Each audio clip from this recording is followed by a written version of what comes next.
In today's video, I'm going to teach you how to compress videos on CapCut PC without losing quality. We'll walk through the process from start to finish so that by the end, you'll know exactly which settings to use to keep your video looking sharp while reducing the file size.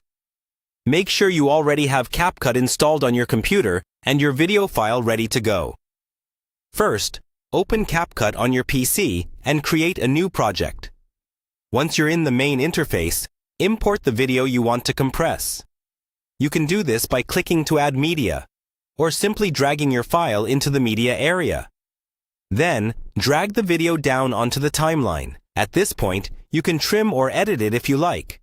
But if your goal is just compression, you can leave it as is.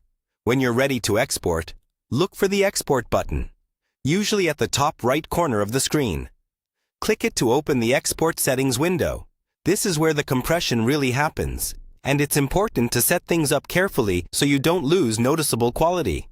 Start with the resolution. If your original video is in 1080p, it's usually best to keep it at 1080p to maintain clarity, especially for YouTube or full-screen viewing. If you're okay with a slightly smaller size and the video is only for mobile or social media feeds, you can lower it to 720p to reduce the file size more aggressively.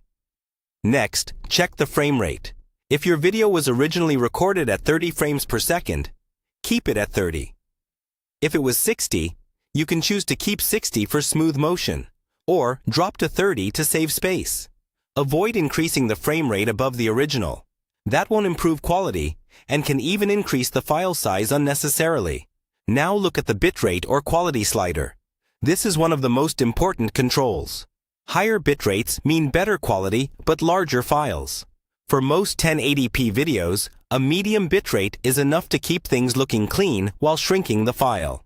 If CapCut offers presets like Recommended or Smaller File, start with the Recommended option.